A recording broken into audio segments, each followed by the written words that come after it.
Let me welcome Dr. Moayad Saman, Chairman of CADB and General Manager of Mawrid in today's interview. Welcome. Thank you very much. Being in the highly competitive market, we have other companies competing with you. How do you stand out from the rest of the competition, and how would you define your agenda for 2010 and 11? I think, we have our own unique model. We did want to reinvent the wheel or to start from zero or from scratch. So from the beginning, we tried to get engaged with good partners in the world that have experience, that have the knowledge and that have the know-how. So in most of our joint venture companies, we are partners to well-known companies in the defense world. In most part of the world, we are partners to 12 countries and 12 nations. So we have partners in the US, we have partners in Europe, we have partners in Russia, and even in Malaysia we have partners, and in many Arab countries. So again, this gives us, the heads up in order to be proactive, in order to start strong with the right quality, with the right product. Again, basically because we are producing in Jordan, this gave us the niche of producing at lower cost.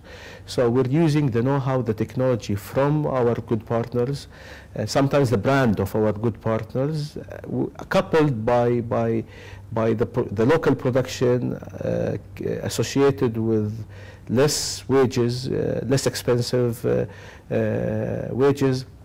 This gave us the niche. This is from one side. The other side, again, you're talking about the Middle East environment. And again, being here in the region, whatever probably apply in one of the Middle East, one in Europe or in the US, does not apply here. So we did certain modifications to the products in order to adapt it to the environment, to the culture of the Middle East region. This gave us also another niche to compete in the region and elsewhere. Mm-hmm. Very good. Now let's look more closely on the real estate sector. We've been recently appointed as general managers of Mawrid, which is to transform the center city of Amman. What is your vision as a newly appointed? What would you like to achieve, and can you characterize your strategy over the next 4 years? Again, I've been there for a couple of months, so I think I'm currently drawing up my strategy. I know that the previous management has their own strategy, which we'll definitely keep. But sometimes with the new management, you always have fresh eyes, so you need to modify. The vision is clear, but probably how to get there might be a little bit different. Again, Mawrid is part of the government investment or the Jordan Armed Forces investment, and I found out that during the last 3 years where we had the boom in the real estate, they went into so many projects, some of them that are currently doing well and others that need evaluation. So what I always like to do is to go back to the core business of Mawrid and to go to the original vision of Mawrid, to support the existing projects that everybody's behind them. The Abdali project is one of the major projects of Jordan. We're definitely behind it, and the government is behind it. So this is one of the core businesses, one of the core projects that I will focus my effort and my colleagues' effort in order to make it a success. The other one is more of a developmental project, which is King Abdullah bin Abdulaziz city, which is near Zarqa area.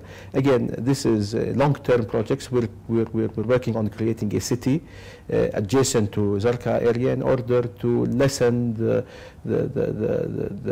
population from Zarqa area, probably to find a new outway for the people over there to live and expand. Mm-hmm. So these are the most important projects that we currently have. Again, as coming from a private mentality and business mentality, again, I'm also looking to turn Mawrid into, again, a more of a commercial entity, so that it will be profits and loss will be very much clear, and we work definitely in parallel with other organizations in order to make sure that we do have synergies. As I mentioned previously, now we're working with Jordan Armed Forces investments. So talking about CADB, we're talking about the defense industries and how to create the defense industries and to nurture the defense industry. When we talk about Mawrid, again, this is an investment for the Jordan Armed Forces and for the government of Jordan. Eventually, we will focus on real estate development. Real estate development would vary from selling lands to doing master planning and development, building real estate and managing real estate as well. Can you speak a little more about the Abdali project? What is the vision for it, and how is it going to transform Amman? The Abdali project used to be housed by military organization, the Jordan Armed Forces and some police departments. And as you know, it is located in a very prime location of Jordan. So the idea is to exploit this prime location of Jordan and to make it more commercial. On one way, it brings in value to the government of Jordan and to the Jordan Armed Forces by investing the land and making use of the high value of the land. The Abdali will be constructed in two phases. We are approaching the end of phase 1, and hopefully we'll start phase 2 around 2013 of this year. It's basically a commercial, residential, hotel area where people can go there, do their shopping over there. We're going to have a few shopping malls. We're going to have a boulevard with cafes around it and touristic locations. Offices will be there as well. We're going to have high-rising buildings over there. And again, this is culturally, this is new to Jordan. So again, we're testing the market now because people in Jordan are very much accustomed to live in a 3-story building or 4-story building. So this is a new experience for Jordan. For somebody to live in an apartment, on the 35th floor or 40. But it seems, from the indicators that people are willing, and it seems that there's good demand on the project.